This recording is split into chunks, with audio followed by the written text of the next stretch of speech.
Millionaire accuses young supermarket cashier of theft, and 2 hours later is shocked when he sees the store's security cameras. The sun rose over the city, bathing the skyscrapers and bustling avenues in golden light. On the top floor of one of those buildings, Richard Thompson gazed at the panorama from his office, his gaze lost on the horizon. At 55 years old, he was the very image of success.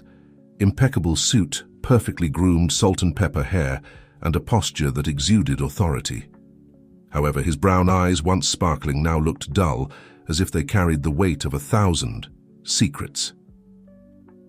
With a sigh, Richard stepped away from the window and picked up his briefcase. It was time for his monthly visit to one of his supermarkets, a tradition he had maintained since founding his business empire 3 decades ago.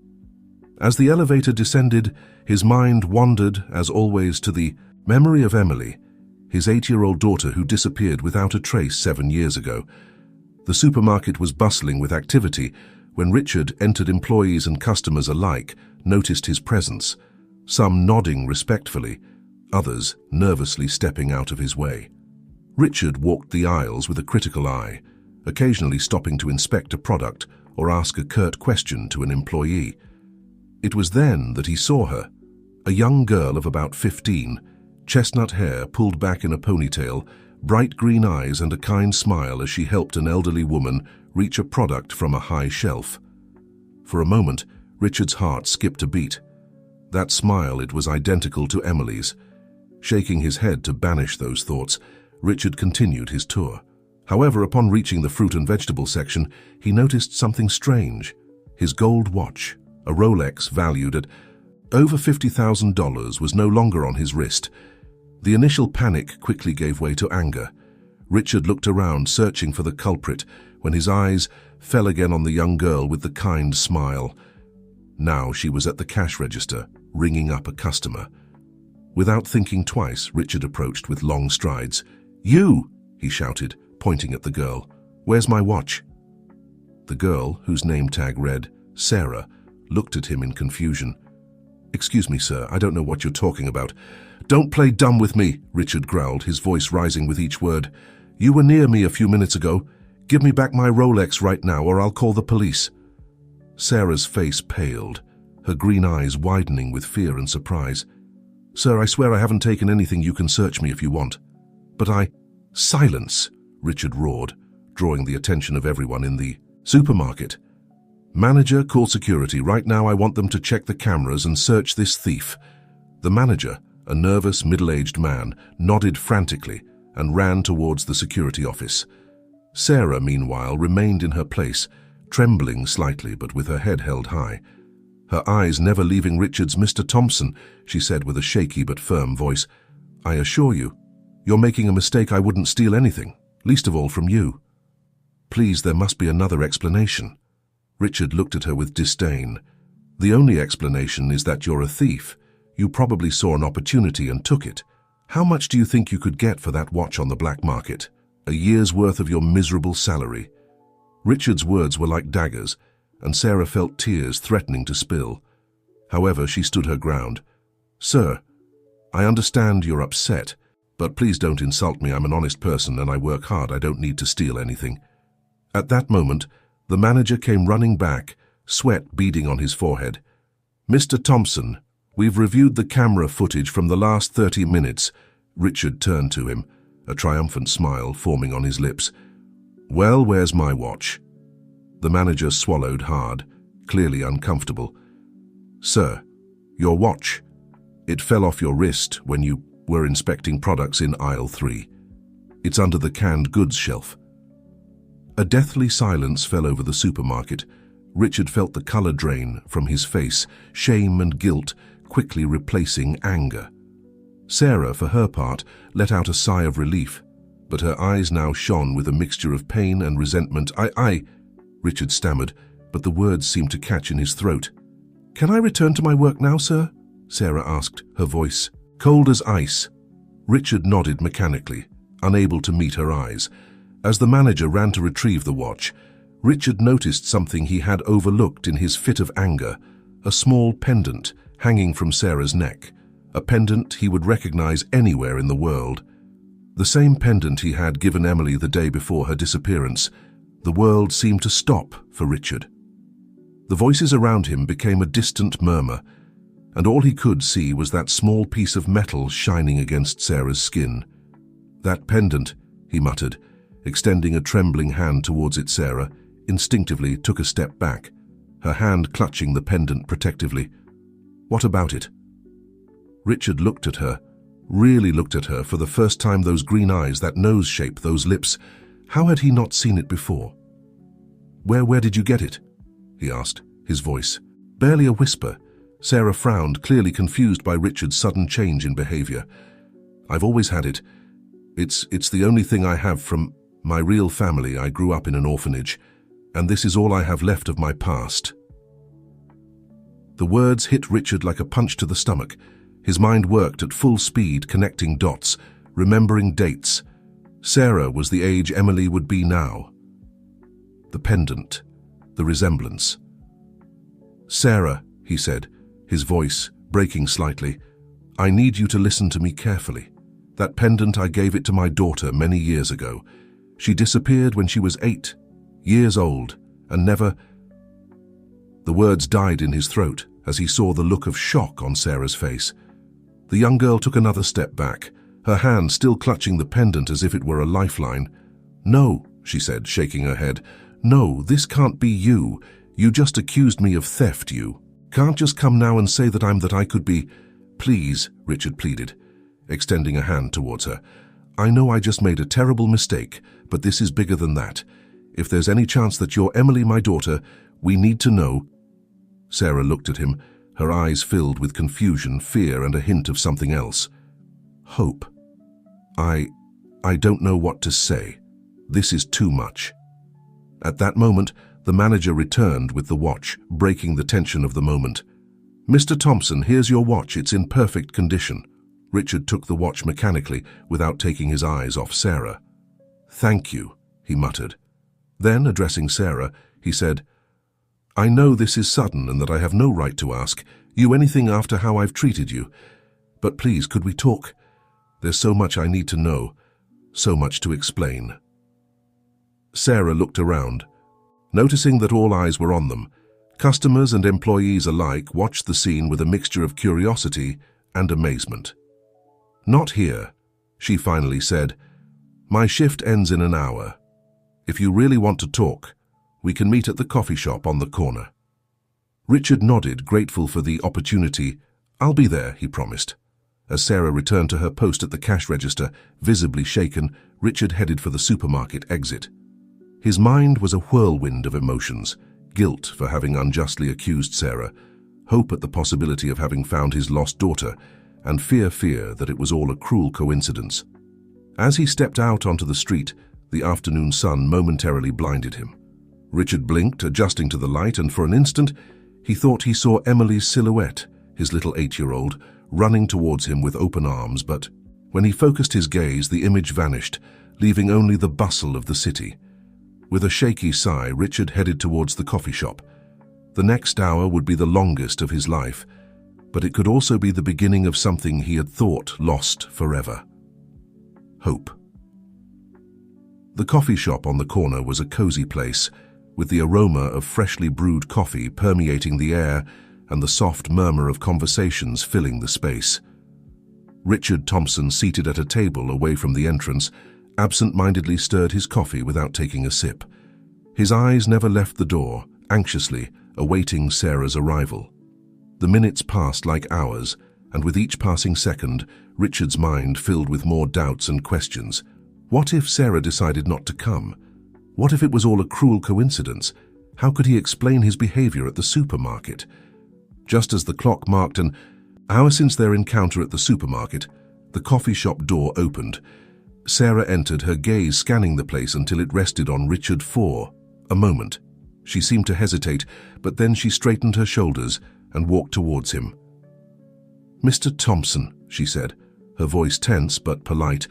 Richard quickly stood up, almost spilling his coffee. "Sarah, thank you for coming. Please, sit down." The young girl took a seat across from him, her hands clasped on the table, the pendant shining softly under the coffee shop light. "First of all," Richard began, "I want to sincerely apologize for my behavior at the supermarket. It was inexcusable, and I understand if you can't forgive me." Sarah looked at him silently for a moment before responding, "I appreciate your apology, Mr. Thompson, but you'll understand that an apology doesn't erase what happened.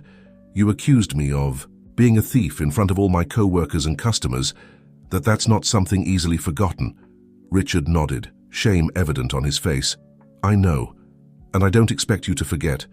I only hope that you can give me the chance to explain and maybe to understand what's going on here." Sarah took a deep breath. "All right, let's talk about this pendant and why you think I could be your daughter." Richard pulled a worn photograph from his pocket and placed it on the table. In it, you could see a small girl of about 8 years old with bright green eyes and a radiant smile. Around her neck hung the same pendant that Sarah now wore. "This is Emily, my daughter," said Richard, his voice cracking with emotion. "She disappeared 7 years ago, right after her 8th birthday.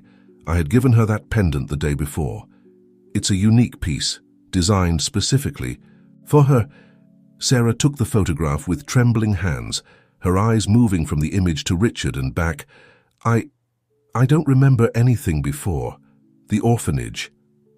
They told me I was found wandering alone on the street when I was about 8 years old. I had no identification, just this pendant." Richard felt his heart racing. "Sarah, would you mind if we did a DNA test? I know it's a lot to ask, but it's the only way to be sure." Sarah remained silent for a moment, her fingers absently caressing the pendant. Finally, she looked up at Richard. "Okay," she said quietly. "Let's do the test. But I want you to understand something, Mr. Thompson. Even if it turns out that I am Emily, that doesn't change the last 7 years of my life. It doesn't change who I am now." Richard nodded, a mixture of relief and anxiety on his face. "I understand, Sarah, and I promise you that whatever the result, I'll respect your decisions." The following days were an emotional roller coaster for both of them. Richard quickly arranged for a private DNA test, eager to get answers as soon as possible. While they waited for the results, Sarah continued with her normal life, working at the supermarket and dealing with the curious looks from her co-workers who had witnessed the incident. A week later, Richard received a call from the laboratory. With trembling hands, he opened the envelope containing the results. His eyes scanned the document, stopping at the final line. Probability of paternity, 99.99999%. With his heart racing, Richard called Sarah and asked her to meet him again at the coffee shop. When she arrived, he handed her the envelope without saying a word. Sarah read the document, her eyes widening with each line. When she finished, she looked up at Richard, tears forming in her eyes. "It's true," she whispered. I am Emily." Richard felt an enormous weight lift from his shoulders, only to be replaced by another. He had found his daughter, yes, but what did this mean for both of them now? "Sarah Emily," he began, unsure how to address her, "I know this is overwhelming. I want you to know that I don't expect things to change overnight, but I would like the opportunity to get to know you, to be part of your life, if you'll allow me." Sarah nodded slowly, still processing the information. "I need time," she finally said. This changes everything. I thought I knew about myself. I need to think. I need to understand what this means for me." Richard nodded, respecting her decision. "Of course, take all the time you need. I'll be here when you're ready to talk." As Sarah stood up to leave, Richard couldn't help but notice how much she resembled his late wife. The same poise, the same determination in her eyes. He wondered how much of Emily remained in Sarah and how much had changed in the last 7 years. The following days were a whirlwind of emotions for both of them. Richard struggled with the guilt of not having found his daughter sooner, wondering what had happened in those 7 years that kept them apart. Sarah, for her part, faced an identity crisis. Was she Sarah or Emily? How did this new information fit into the life she had built for herself? Meanwhile, in a maximum security prison on the outskirts of the city, Michael Adams, Richard's former business partner, received an unexpected visit. A guard approached his cell with an envelope in hand. "Adams, you've got mail," said the guard, sliding the envelope through the door slot. Michael took the envelope with curiosity. He didn't usually receive correspondence. Upon opening it, his eyes widened as he saw its contents: a recent photograph of Sarah working at the supermarket and a note that simply said, "He found her." A sinister smile spread across Michael's face. "So you finally found her, old friend," he muttered to himself. "But the question is, are you prepared for the consequences?" The days turned into weeks, and the weeks into a month. Sarah, still grappling with the revelation of her true identity, had kept her distance from Richard, communicating only through occasional text messages. Richard, respecting her space, was content knowing that his daughter was alive and safe, although the emotional distance between them pained him. Deeply one afternoon, as Sarah finished her shift at the supermarket, she received a message from Richard. "Sarah, I know you need time and space, and I respect that. But there are things about your disappearance that I think you should know. Could we meet tomorrow? I promise not to push you beyond what you're comfortable with." Sarah stared at the message for several minutes, debating internally. Finally, she responded with a simple, "Okay." Same coffee shop, 3 p.m.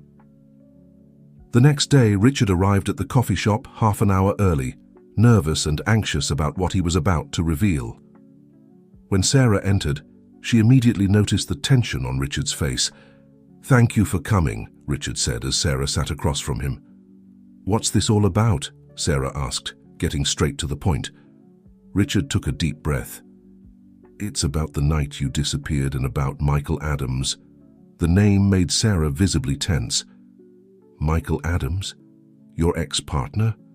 What does he have to do with this?" "Everything," Richard replied. Regretfully, "Michael, he was the one who orchestrated your kidnapping." The revelation fell like a bomb on Sarah. "What? Why? How do you know?" Richard pulled a folder from his briefcase and placed it on the table. "A few years ago, I hired a private investigator to continue investigating your disappearance. He found evidence linking Michael to the incident. He confessed everything when I confronted him, just before he was arrested for fraud." Sarah opened the folder with trembling hands, her eyes scanning the documents and photographs detailing the investigation. "But why? Why did he kidnap me?" Richard closed his eyes, the pain evident on his face. "It was for money and power. Michael wanted to take control of the company. He knew that if he kidnapped you, I would be too devastated to focus on the business. He planned to use that to his advantage to take control." Sarah felt short of breath. Her entire life, or at least what she remembered of it, had been shaped by the greed of a man she didn't even know. And the orphanage. How did I end up there? According to Michael's confession, he kept you hidden for a while, but things got complicated. Fearing discovery, he left you in a distant city, knowing you would probably end up in an orphanage. Tears began to run down Sarah's cheeks.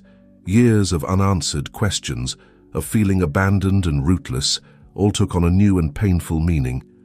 "Why didn't you tell me this before?" she asked, her voice broken with emotion. Richard reached his hand across the table, but stopped short of touching Sarah's. "I wanted to protect you.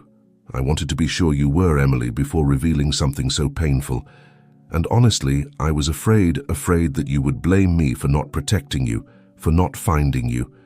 Sooner." Sarah stood up abruptly, needing space to process all this information. I need air," she said, quickly heading towards the exit. Richard followed her, concerned. "Sarah, please, I know it's a lot to take in, but—" "No!" Sarah shouted, turning to face him on the sidewalk outside the coffee shop.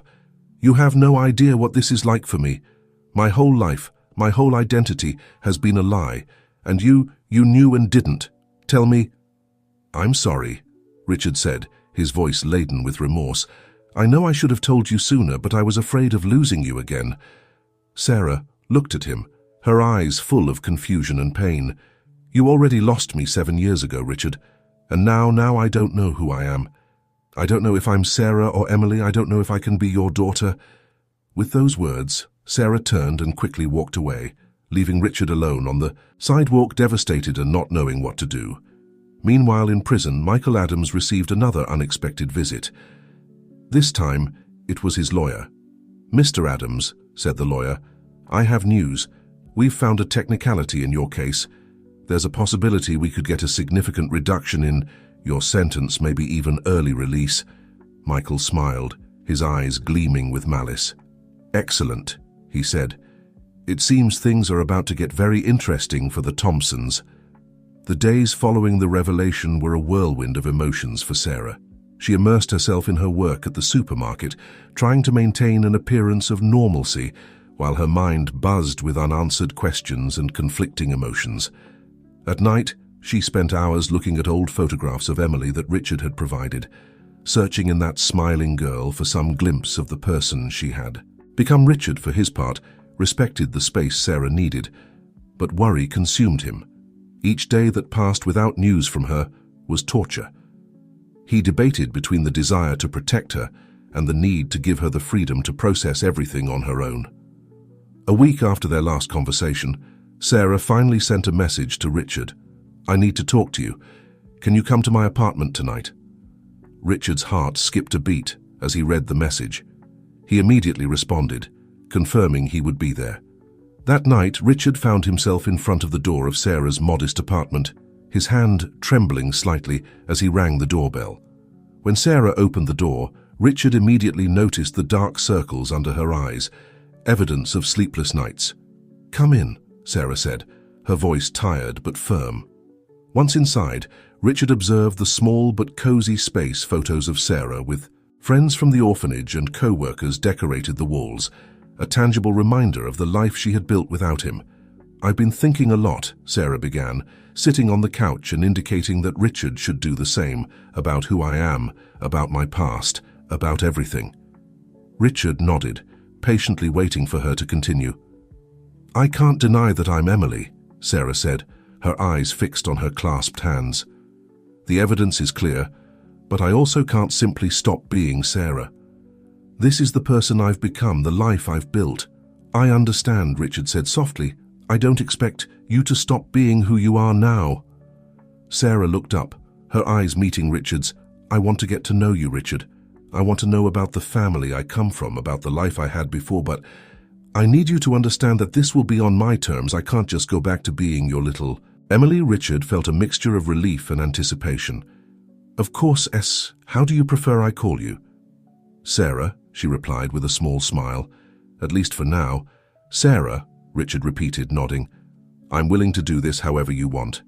I just want the opportunity to be part of your life." "Good," Sarah said, straightening up. "Because I have some conditions. First, I want to know everything about Michael Adams and my kidnapping. No more secrets, no more attempts to protect me. I need the whole truth." Richard nodded solemnly. "I'll tell you everything, I promise." "Second," Sarah continued, "I want to keep my job at the supermarket and my apartment. At least for now, I'm not ready to immerse myself in a life of luxury that I don't know." "Understood," said Richard, although part of him yearned to be able to give her everything she hadn't had during these years. "And third," Sarah said, her voice trembling slightly, "I want to visit my mother's grave. I know she died shortly after my disappearance, and I need to connect with that part of my past too." Richard felt a lump form in his throat. "Of course," he managed to say. "I'll take you when you're ready." Sarah nodded. A weight seemed to have lifted from her shoulders. "Thank you, Richard. I know this isn't easy for you either." "Whatever it takes," Richard said sincerely. "I'm here for you, Sarah, always." A comfortable silence settled between them, broken only by the distant sound of city traffic. Finally, Sarah spoke again. "There's something else I need to know," she said, her voice barely a whisper. "What was she like?" "My mother." Richard felt his heart constrict at the question. He closed his eyes for a moment, remembering his late wife's face. "Catherine was extraordinary." He began, his voice laden with emotion. "She had your eyes, you know. Green and bright, always full of curiosity. She was intelligent, compassionate, and had a laugh that could light up an entire room." Sarah listened attentively, drinking in every word as if it were water in the desert. She was an architect, Richard continued. She had a gift for seeing beauty in the simplest things and transforming them into something extraordinary. It was she who designed our family home, you know. Every corner has a bit of her essence. What happened to her? Sarah asked softly. Richard took a deep breath. After your disappearance, Catherine, she consumed herself. She spent days and nights looking for you, following every lead no matter how small. She didn't sleep, barely ate. Her health deteriorated rapidly. The doctors said it was a heart attack, but I know she died of grief. She loved you so much, Sarah. We both did. Tears were now flowing freely down Sarah's cheeks. I'm so sorry, she said between sobs. If only I could remember. Richard instinctively moved closer, hesitating for a moment before wrapping Sarah in his arms. To his surprise, she didn't pull away, but sank into his embrace, letting out years of repressed pain. It's not your fault, Richard murmured, gently stroking her hair. None of this is your fault. They remained like that for several minutes, until Sarah's sobs subsided. When they finally separated, there was a new understanding between them, a bridge beginning to form over the abyss of lost years. Thank you for telling me about her, Sarah said, wiping away her tears. I'd like to know more when I'm ready. Richard nodded, a small smile on his lips. I have photo albums, home videos. Whenever you want to see them, they'll be waiting for you. Sarah returned the smile, weak but genuine. I'd like that. Meanwhile, in prison, Michael Adams was preparing for a crucial hearing. His lawyer had managed to find a legal technicality that could result in a significant reduction of his sentence. Remember, Mr. Adams, said the lawyer as they reviewed the strategy, maintain your composure at all times. Show remorse, regret. The judge needs to believe that. You have changed. Michael nodded, his face a perfect mask of contrition. Of course I'm a changed man, after all. But behind that facade, his mind was working at full speed. If he managed to get out, if he gained his freedom, he had plans. Plans that would involve Richard and the newly discovered Sarah. Soon, old friend, he muttered to himself as he was escorted to the courtroom. Soon we'll settle accounts. The following days marked the beginning of a fragile but hopeful relationship between Richard and Sarah. They started with small steps, occasional lunches, short visits to Sarah's apartment, and long phone conversations at night.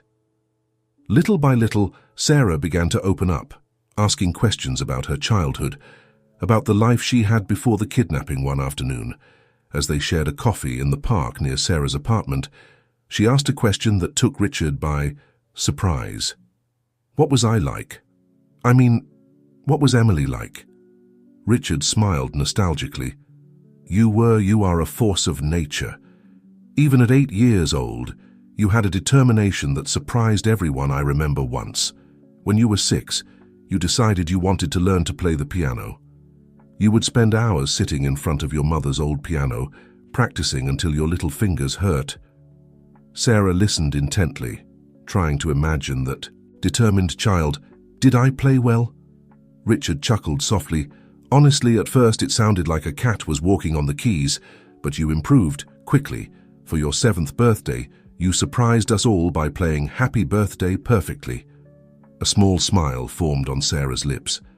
I wish I could remember that. Maybe. Richard hesitated for a moment. Maybe you could try playing again. Your mother's piano is still at home. It could be a way to reconnect with that part of you. Sarah considered the offer for a moment. Perhaps, but I'm not sure I'm ready to visit the family home yet. Richard nodded, understanding. When you're ready, there's no rush. As they talked, neither of them noticed the figure watching them from a distance, hidden behind a newspaper. On a nearby bench, Michael Adams, recently released thanks to the legal technicality and his lawyer's skill. Couldn't believe his luck. There they were, Richard and the girl he had kidnapped so many years ago, completely unaware of his presence. How touching, he muttered to himself with a sarcastic smile. The family happily reunited. His mind worked at full speed, planning his next move. The early release had given him an opportunity he wasn't going to waste. Richard Thompson had taken everything from him, his freedom, his reputation, his fortune. Now it was time to return the blow, and what better way to do it than through the newly recovered daughter. Meanwhile, Sarah and Richard continued their conversation, oblivious to the danger looming over them. "There's something I've wanted to ask you," Sarah said, her voice turning serious. "About the orphanage where I grew up." Richard visibly tensed. "What do you want to know?" "When you told me about Michael and the kidnapping, you mentioned that he left me in a distant city, but the orphanage where I grew up is here in this same city. How is that possible?" Richard paled. This was a part of the story he had hoped not to have to tell so soon. "Sarah, there's something you need to know about the orphanage, something I discovered during the investigation." Sarah looked at him expectantly, a feeling of unease growing inside her. "The orphanage where you grew up was founded by a charitable organization linked to Michael Adams' companies." The revelation fell like a bomb on Sarah. "What? Are you saying that the man who kidnapped me was also behind the place where I grew up?" Richard nodded gravely.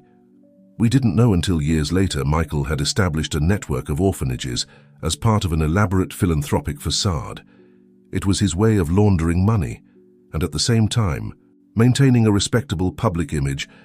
Sarah stood up abruptly, anger and confusion evident on her face. "So everything was a lie?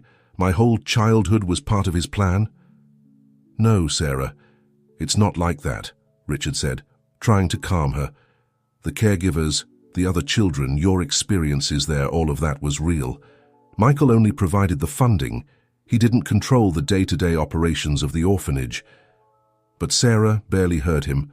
Her mind was a whirlwind of emotions and questions. How much of her life had been manipulated by this man she didn't even know? Was there anything in her past that was genuinely hers? "I need to be alone," she finally said, picking up her purse. "I need to process all of this." "Sarah, please," Richard tried, but she was already quickly walking away. From his hiding place, Michael observed the scene with interest. Sarah's evident distress and Richard's frustration were exactly what he had hoped to see. "Seems things aren't going so well in paradise," he muttered to himself. "Perhaps it's the perfect time for a little family reunion." As Sarah walked away, fighting back tears, and Richard stood behind, helpless and worried, Michael began to plot his next move. The game had barely begun, and he had all the pieces right where he wanted them. The following days were a whirlwind of emotions for Sarah. Every aspect of her life, every memory, now seemed tainted by Michael Adams' shadow. She immersed herself in her work at the supermarket, seeking comfort in routine and familiarity. But even there, intrusive thoughts haunted her. One afternoon, while organizing products on the shelves, she felt a presence behind her. Turning around, she found herself face to face with a middle-aged man, graying, hair and piercing eyes that looked at her with an unsettling intensity. "Excuse me," the man said with a smile that didn't reach his eyes. "Could you help me find something?" There was something in his voice, in the way he looked at her, that made Sarah instinctively tense. "Of course, sir, what are you looking for?" "Oh, many things," the man responded enigmatically, "but for now, I'll settle for knowing where the canned goods are." Sarah pointed towards the corresponding aisle, eager to get away from this strange customer. But before she could move, the man spoke again. "You know, you remind me a lot of someone I knew a long time ago. A little girl with the same green eyes as you. Curious, isn't it?" Sarah's heart skipped a beat. "It couldn't be, who are you?" she asked, her voice barely a whisper. The man smiled again, this time with a malicious glint in his eyes. "I think you already know Emily, or do you prefer Sarah now?" Sarah felt short of breath. In front of her was Michael Adams, the man who had destroyed her life, the architect of her suffering. "What do you want?" she managed to ask, her voice trembling slightly. "Just to chat," Michael responded with feigned innocence. "So many years have passed and there's so much to talk about. How about we meet after your shift? I promise it will be enlightening." Before Sarah could respond, Michael walked away, disappearing among the supermarket aisles. Sarah stood there, paralyzed, her mind a whirlwind of fear, anger, and confusion. Meanwhile, in his office, Richard struggled with his own demons. The distance Sarah had put between them, since the revelation about the orphanage was consuming him, He wanted to respect her space, but the fear of losing her again tormented him. Determined to do something, he picked up his phone and dialed Sarah's number. After several rings, the call went to voicemail. "Sarah," he said after the beep, "I know, you need time and I respect that, but I want you to know that I'm here for you, no matter what. If you need to talk, if you need anything, just call me. I love you, daughter." He hung up the phone, feeling helpless. How could he protect his daughter from a past she didn't even fully remember? Back at the supermarket, Sarah finished her shift, her mind still reeling from the encounter with Michael. Part of her wanted to call Richard, tell him everything, seek his protection. But another part, the part that still struggled with the idea of being Emily, the lost daughter of a millionaire, wanted to face this alone. As she left the supermarket, she saw Michael waiting in a car parked across the street. With her heart pounding, Sarah made a decision. She crossed the street and approached the car.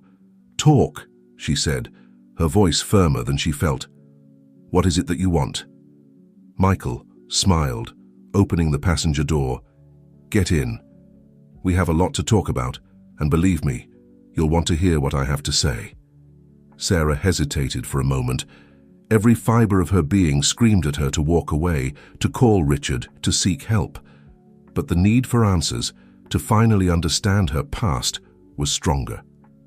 With one last glance around, Sarah got into the car. "Good decision," said Michael, starting the engine. "It's time you knew the truth, the whole truth about who you really are and why your life has been the way it has been." As the car drove away, Sarah couldn't help but feel she was crossing a point of no return. Michael's car moved away from the supermarket, taking her towards an uncertain and potentially dangerous destination. The silence in the car was palpable. As Michael drove through the city streets, Sarah kept her eyes fixed on the road, her mind racing with 1,000 questions and fears. "Where are we going?" she finally asked, breaking the tense silence. Michael smiled without taking his eyes off the road, "To a place where we can talk without interruptions, a place that, I think, you'll find quite familiar." After about 30 minutes of driving, the car stopped in front of an old but well-maintained building. Sarah felt her heart stop for a moment as she recognized it. It was the orphanage where she had grown up. "Why have you brought me here?" she asked, her voice barely a whisper. "Because this is where everything began and where everything must be revealed," Michael replied, getting out of the car and gesturing for Sarah to follow him. With hesitant steps, Sarah followed Michael into the building. The familiar smell, the arrangement of the furniture, everything brought with it a wave of memories, some good, others not. So much Michael led her to an office on the second floor. Once inside, he closed the door and sat behind the desk, indicating Sarah to take a seat in front of him. "Well, Emily or Sarah, as you prefer," Michael began, his eyes fixed on her. "I suppose you have many questions." Sarah nodded, her mouth dry with nervousness. "Why?" she managed to ask. "Why did you do all this? Why did you ruin my life?" Michael let out a bitter laugh. "Ruin your life? My dear, I saved you." "What?" Sarah looked at him in disbelief. "You kidnapped me. You took me away from my family. I took you away from a man who was willing to sacrifice his own daughter for power and money," Michael interrupted, his voice laden with an emotion Sarah couldn't identify. "What are you talking about?" Sarah asked, confused and scared. Michael leaned forward, his eyes never leaving Sarah's. "Your father, Richard Thompson, is not the saint he pretends to be. The night of your disappearance, he was negotiating a multi-million-dollar deal with foreign investors who had connections to human trafficking." Sarah felt short of breath. "No, that can't be true. He's been looking for me for years." "Oh, of course he has," Michael responded sarcastically, "to save his public image. But the truth is that night Richard was willing to hand you over as part of the deal. I found out and couldn't allow it, so I got you out of there and brought you here, where you would be safe." Sarah's mind was a whirlwind. Could it be true? Was the man who had been trying to reconnect with her, the father who seemed to love her so much, capable of such a thing? "I don't believe you," she finally said, although her voice betrayed her doubt. Michael smiled sadly. I knew you'd say that. That's why I've kept this all these years." He pulled a folder from a desk drawer and slid it towards Sarah. "Here are the documents of the deal, the communications between Richard and the investors. It's all there." With trembling hands, Sarah opened the folder. The documents seemed authentic, official, letterhead, signatures, dates that coincided with the night of her disappearance. As she read, she felt her world crumbling. "But why did you leave me at the orphanage? Why didn't you tell me the truth before?" she asked, tears beginning to form in her eyes. "To protect you," Michael replied. "If I had kept you with me, Richard would have eventually found you. Here at the orphanage, you were safe and could have a normal life. And now that you're an adult, now that you can understand and defend yourself, I thought it was time for you to know the truth." Sarah stood up abruptly, needing space to process all of this. She walked to the window, looking out at the orphanage courtyard where she had spent so many hours playing, not knowing that her entire life was an elaborate lie. "What am I supposed to do now with this information?" she asked, her voice broken by emotion. Michael stood up and approached her, placing a hand on her shoulder in a gesture that was meant to be comforting. "That's up to you, Sarah. You can confront Richard, demand the truth from him, or you can walk away from him forever, protect yourself from his influence. I'll be here to support you, whatever your decision." Sarah turned to look at him, her eyes full of tears and confusion. "Why should I trust you? You've lied to me all these years too." "Because unlike Richard, I have nothing to gain from this," Michael replied. "My life is already ruined. I just want you to know the truth and be safe." At that moment, Sarah's phone began to ring. On the screen, Richard's name was flashing insistently. "It's him," Sarah said, showing the screen to Michael. "The decision is yours," Michael said, taking a step back. "You can answer and continue living in the lie, or you can turn off the phone and start living your life on your own terms." Sarah looked at the phone, then at Michael and back at the phone.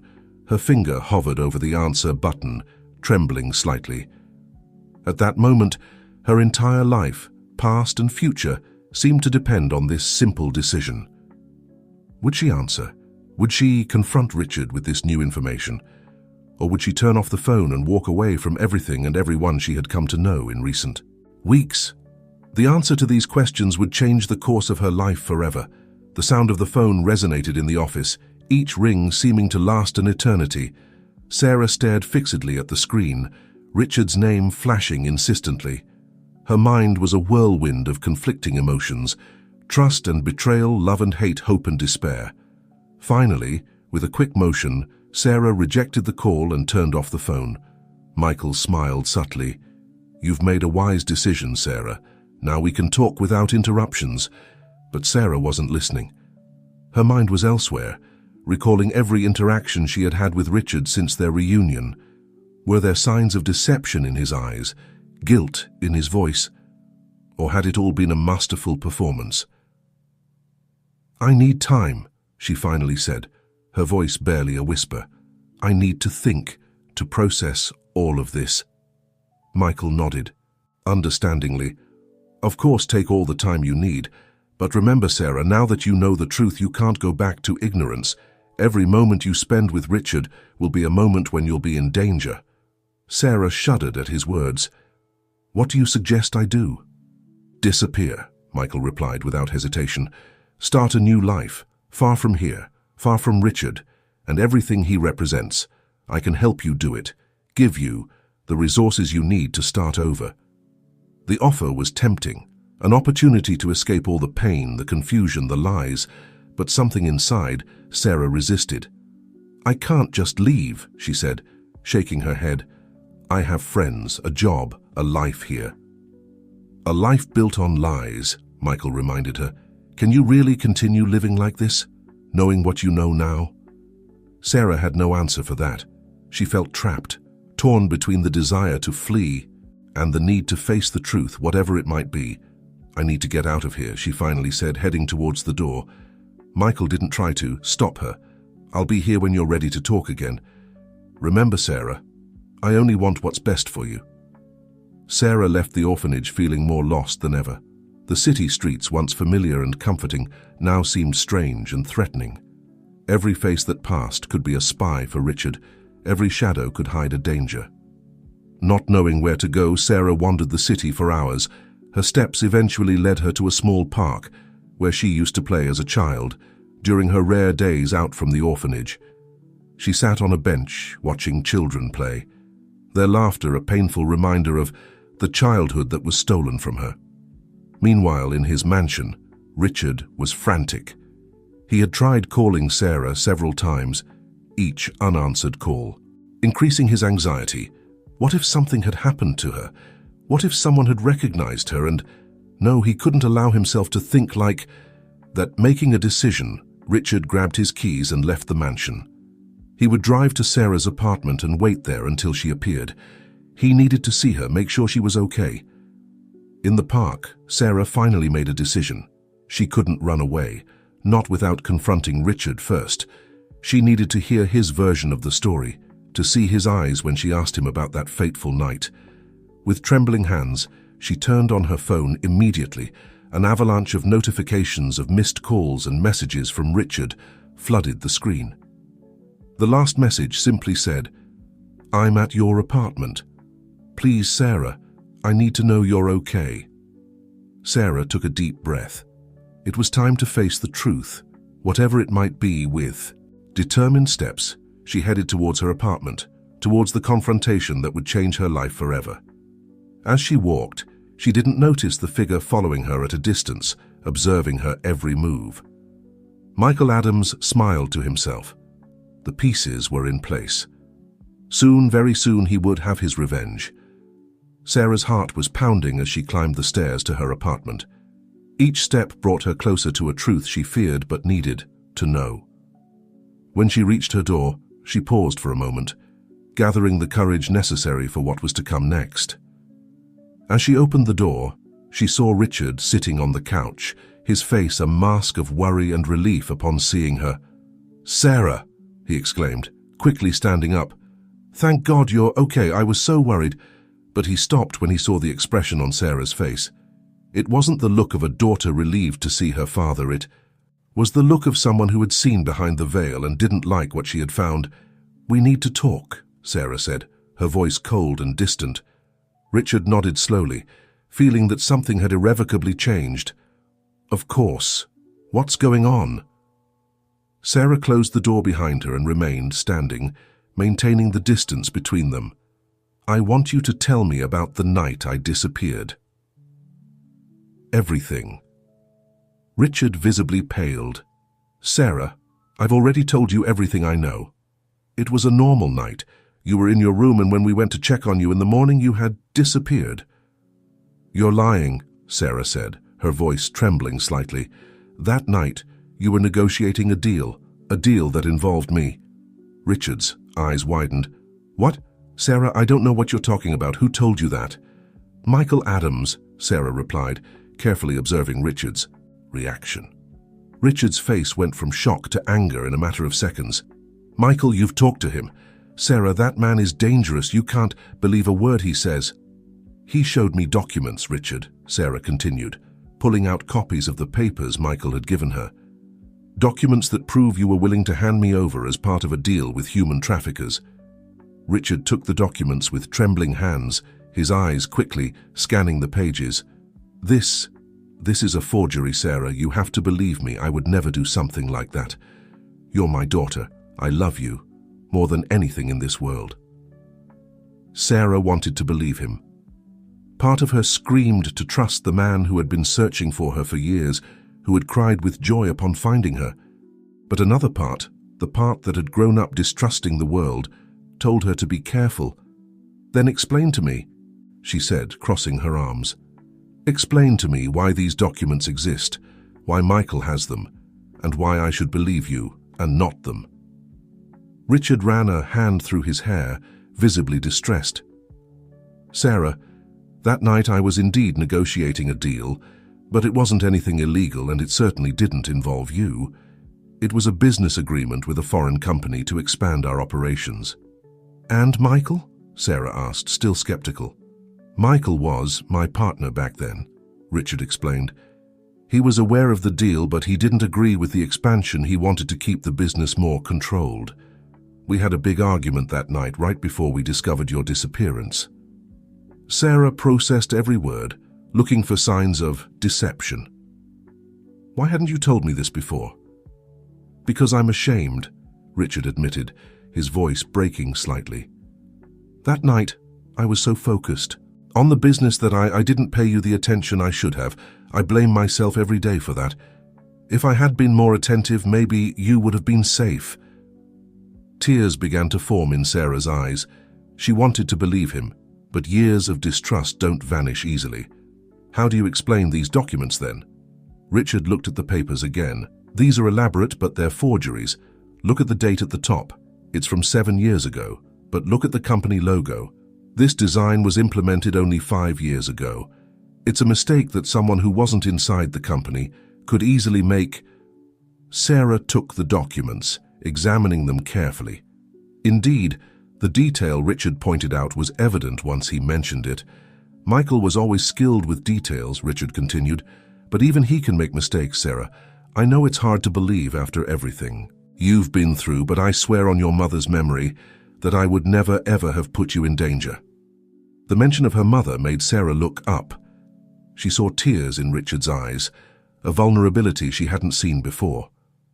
"Your mother," Richard said, his voice barely a whisper. "She would never have forgiven me if I had done anything to hurt you. And I would never have forgiven myself." At that moment, something changed in the atmosphere of the room. The barrier of distrust that Sarah had erected began to crack. "I want to believe you," she finally said, her voice broken with emotion. "But I'm afraid of trusting and getting hurt again." Richard took a step towards her, extending his hand, but not touching her, respecting her. "Space. I know and I understand I'm not asking you to trust me completely right away. I'm just asking for the chance to show you day by day that you are the most important thing in my life." Sarah looked at Richard's extended hand, hesitating for a moment. Then, slowly, she took it. "Okay," she said, tears now flowing freely down her cheeks. "But I need you to be completely honest with me from now on. No secrets, no half-truths." Richard nodded, gently squeezing Sarah's hand. "I promise you, total transparency." Just when it seemed that father and daughter had taken a step towards reconciliation, Sarah's phone vibrated. It was a message from an unknown number. "The truth always comes to light. Don't trust sweet words. I have more evidence. Meet me in the park at midnight if you want to really know who Richard Thompson is." Sarah looked at the message, her heart racing again. When she looked up, she saw Richard looking at her with concern. "Everything okay?" he asked. Sarah hesitated for a moment. Should she tell him? About the message? About Michael? Part of her wanted to trust Richard fully, but another part still harbored doubts. "Yes," she finally replied, putting the phone away. "Everything's fine." But while Richard smiled, relieved, Sarah couldn't shake the feeling that tonight at midnight she would have to make a decision that would change the course of her life forever. The hours that followed the confrontation were tense but hopeful. Richard and Sarah talked at length, sharing stories from the past and expectations for the future. As the night progressed, Sarah felt her trust in her father, slowly growing. But the shadow of Michael's message still weighed on her mind. When the clock struck 11:30 p.m., Sarah felt her heart begin to race. She had to make a decision: stay with Richard and trust him fully, or go to meet Michael and find out if there were more secrets to be revealed. "It's late," Richard said, looking at his watch. "Maybe I should go and let you rest." Sarah nodded, grateful for the opportunity to be alone with her. Thoughts: "Yes, it's been a long day. Thank you for everything." Richard stood up, hesitating a moment before hugging Sarah. She tensed initially, but then relaxed into the embrace, allowing herself for a brief instant to feel like the child she once was, safe in her father's arms. "I love you, Sarah," Richard said softly. "Never forget that." When Richard left, Sarah stood staring at the closed door, her mind a whirlwind of emotions and doubts. She looked at the clock. 11:45 p.m. If she was going to go to the park, she had to leave now. With her heart pounding heavily, Sarah took her jacket and left the apartment. The streets were almost deserted at this hour, and every shadow seemed to hide a potential danger. When she arrived at the park, it was just minutes to midnight. The park was shrouded in darkness, illuminated only by a few scattered street lamps. Sarah advanced cautiously, her eyes scanning every corner for Michael. "I'm glad you came," said a voice behind her. Making her startle, Sarah turned to find herself face to face with Michael Adams. "What else do you have to tell me?" she asked, trying to maintain her composure. Michael smiled, a gesture that didn't reach his eyes. "It's not what I have to tell you, but what I have to show you." He pulled an envelope from his jacket and handed it to Sarah.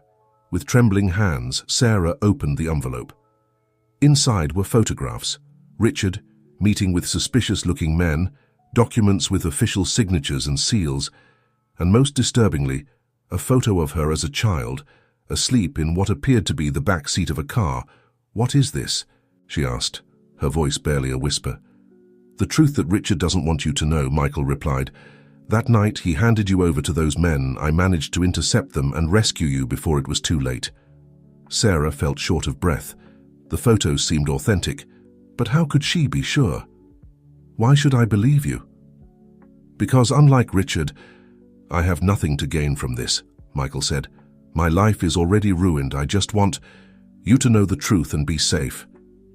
At that moment, the sound of approaching footsteps interrupted the conversation. Sarah turned to see Richard emerging from the shadows, his face a mixture of concern and determination. "Get away from her, Michael," Richard said, his voice laden with barely contained anger. Michael smiled, apparently unsurprised by Richard's appearance. "Ah, the man of the moment, have you come to silence me, old friend?" Sarah stepped back, caught between the two men. How did you know I was here?" she asked Richard. "I followed you," Richard admitted. "I'm sorry, but after everything that's happened, I was worried, and it seems I was right to be." "You see, Sarah," Michael interjected, "always controlling, always manipulating. Is this what you want in your life?"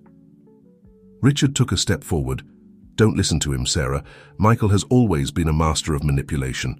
Those photos, those documents, it's all fake." "Fake?" Michael laughed. "Why don't you tell her the truth, Richard? Why don't you tell her what really happened that night?" Sarah looked from one man to the other, her mind a whirlwind of confusion and doubt. Who should she believe? Who was telling the truth? "Enough," she finally said, her voice trembling but firm. "I want the truth.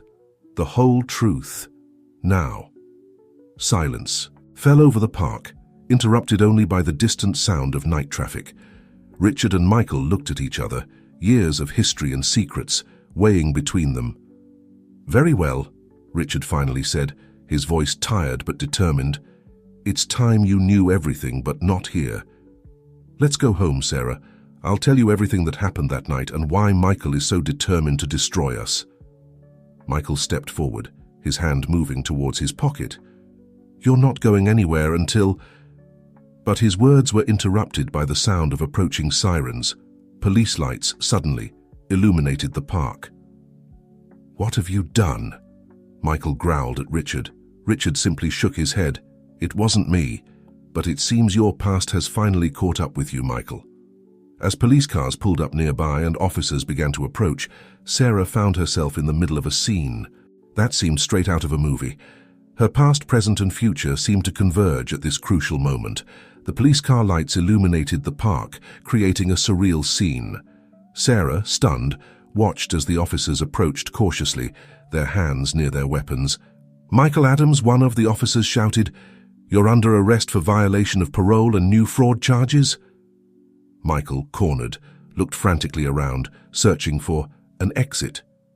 His eyes landed on Sarah, and for a moment he seemed to consider using her as a shield. Richard, anticipating his intentions, quickly stepped between them. "It's over, Michael," Richard said, his voice firm but tired. "It's time you paid for everything you've done." With a grunt of frustration, Michael raised his hands in surrender. As the officers handcuffed him, he shouted towards Sarah, "Don't trust him. Everything I've told you is true." Sarah, overwhelmed by the events, staggered slightly. Richard gently held her by the arm, his touch bringing her back to reality. "Are you okay?" he asked, his voice full of concern. Sarah nodded weakly, unable to form words. She watched in silence as the police took Michael away, the sirens gradually fading until the park was quiet again. "Sarah," Richard said softly, "I know you have many questions, and I promise I'll answer all of them, but not here. Let's go home where we can talk calmly." After a moment of hesitation, Sarah nodded. "Okay." The car ride to the Thompson mansion was silent, each lost in their own thoughts. When they arrived, Richard guided Sarah to his study, a cozy room full of books and family mementos. "Please sit down," Richard said, indicating a comfortable armchair. He remained standing, nervously pacing in front of the unlit fireplace. "Before we start, I want you to know that everything I'm going to tell you is the absolute truth. No more secrets, no more half-truths." Sarah settled into the armchair, preparing herself for what was to come. "I'm listening." Richard took a deep breath. "The night you disappeared, I was indeed negotiating an important deal. But it wasn't what Michael made you believe. We were closing an agreement to expand the company internationally. Michael was my partner at the time, and he had other plans." "What kind of plans?" Sarah asked, intrigued. Michael wanted to use the expansion as a cover for illegal activities, drug trafficking, money laundering things I flatly refused to participate in. We had a strong argument that night. He threatened to expose me, to ruin me if I didn't cooperate. Richard paused, his face a mask of pain and regret. "I was so absorbed in that fight, so worried about the future of the company, that I didn't realize you had snuck out of your room." Sarah frowned, trying to remember. "I snuck out? Why would I do that?" "Because you heard us arguing," Richard replied, his voice breaking slightly. "The nanny told us later that she had seen you go out to the garden, apparently scared by the shouting. When we realized, it was already too late." Tears began to form in Sarah's eyes. Fragments of memories, blurry and distant, began to surface in her mind. I remember being afraid. And then darkness." Richard knelt in front of her, taking her hands in his. "Michael took advantage of the confusion. He kidnapped you, Sarah, not to save you as he made you believe, but to blackmail me. He wanted me to accept his terms, to get involved in his dirty business in exchange for your safety. But the photos he showed me," Sarah began. "Manipulated." Richard interrupted. "Michael was always skilled with technology. He created those images to support his version of the story." Sarah processed every word, every revelation. Her world, already shaky, seemed to crumble and rebuild with each new piece of information. "Why didn't you find me sooner?" she asked, her voice barely a whisper. Richard lowered his gaze, the guilt evident on his face. "I tried, Sarah. I hired the best investigators, offered rewards, moved heaven and earth to find you. But Michael was cunning. He kept you hidden, moving you from one place to another. And when I was finally close to finding you, he left you at that orphanage, erasing all traces." "And why now? Why did Michael decide to reveal all this now?" "Revenge," Richard replied simply. "When I discovered his illegal activities and reported him, Michael lost everything: his freedom, his fortune, his reputation. He swore he would get revenge, that he would take away what I loved most. And when he got out of prison and discovered that I had found you, he decided to use the truth as a weapon," Sarah completed. Finally understanding, Richard nodded. "By manipulating the facts, distorting the truth, he hoped to drive you away from me forever. It was his final revenge." A heavy silence fell over the room. Sarah stared fixedly at the fire Richard had lit in the fireplace, her mind processing everything she had learned. "Sarah," Richard said softly, "I know it's a lot to take in, and I'll understand if you need time, if you can't forgive me for not protecting you that night, but I want you to know that I've loved you every day since you disappeared, and that I never, ever stopped looking for you." Sarah looked up, her eyes meeting Richard's. She saw in them love, regret, and a silent plea for forgiveness and understanding. Sarah began, her voice trembling with contained emotion. I need time to process all this, but I think that, for the first time in a long time, I can see a way forward, a path where maybe with time and effort we can be a family again. Richard felt a weight lift from his shoulders. It wasn't complete forgiveness, it wasn't an instant reconciliation, but it was hope. And for now, that was more than enough. Thank you, he said simply, gently squeezing Sarah's hands. As the fire crackled softly in the fireplace, father and daughter remained in silence, each contemplating the future that lay ahead of them. An uncertain future, yes, but one that, for the first time in years, seemed to shine with the promise of healing and love. The days that followed the night of revelations were a whirlwind of emotions for Sarah and Richard.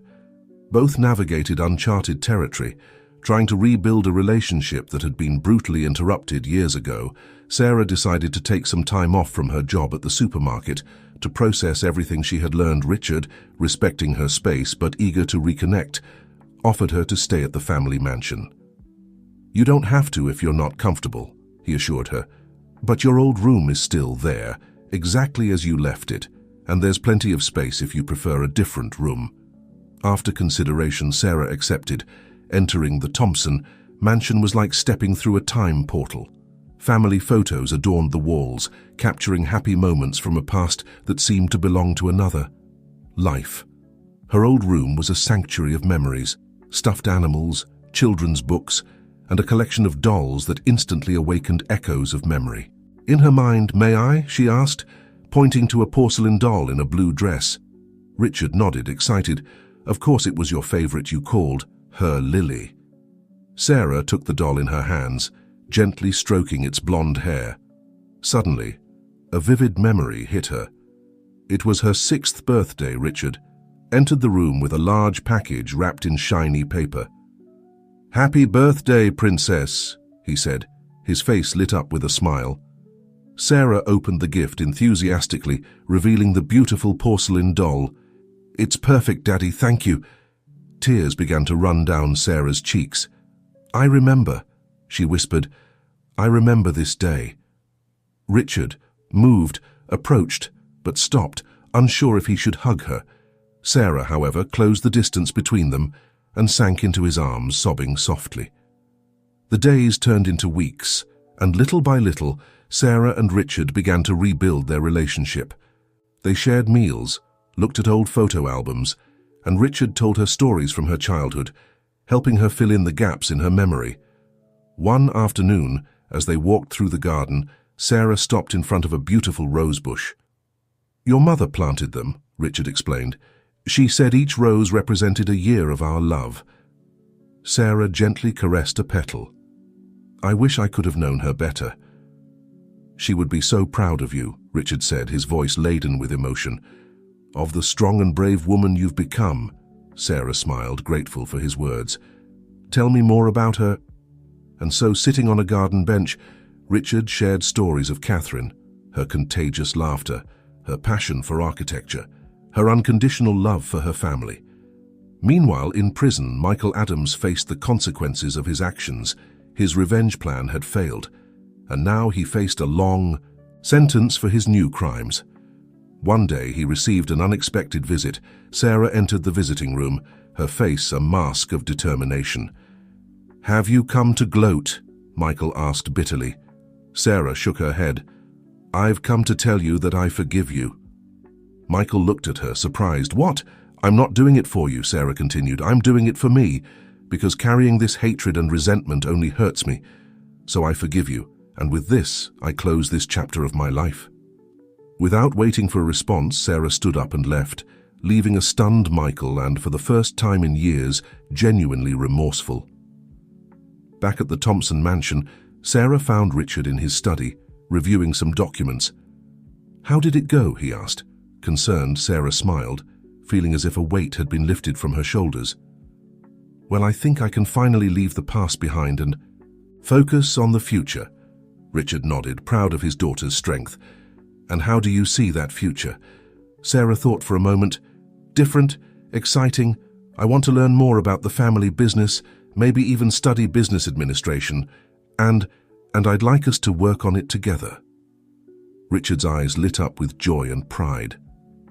"I would love that, Sarah, more than you can imagine." At that moment, the sound of a piano came from the living room. Sarah looked at Richard, surprised. "Who's playing?" Richard smiled mysteriously. "Why don't you go see?" Intrigued, Sarah headed to the living room. There, sitting at the old piano, was her former nanny, Rose, playing a familiar melody. "Rose!" Sarah exclaimed, running to hug her. The elderly woman smiled, tears of joy in her eyes. "My dear child, how you've grown." "Do you remember her?" Richard asked, who had followed Sarah. Nodded emotional fragments, but her voice, her face, I'd recognize them anywhere. "Rose has been with us since you were born," Richard explained. "I thought it would be good for you two to reunite." As Rose began to play another melody, Sarah sat down beside her on the piano bench. Her fingers, guided by a muscle memory she thought lost, began to move over the keys, joining the melody. Richard watched the scene, his heart overflowing with love and gratitude. After years of darkness and separation, light had finally returned to the Thompson house. As the music filled the house, Sarah felt the last pieces of her identity falling into place. She was no longer just Sarah, the orphan from the supermarket, nor Emily, the lost little girl. She was both and something more. A strong, resilient woman, forged by the trials of the past, but with her eyes set on the future. Weeks turned into months, and life in the Thompson mansion found a new rhythm. Sarah, determined to understand the family business, began accompanying Richard to the office. Her fresh perspective and her experience working at the supermarket brought innovative ideas that revitalized the company. One afternoon, while reviewing some reports in the study, Richard noticed Sarah distracted, looking out the window with a thoughtful expression. "What's wrong, honey?" he asked. Concerned, Sarah turned to him, a mixture of excitement and nervousness on her face. "I've been thinking, do you think we could use the company's resources to help other children like me? Children who have lost their families or who need a home?"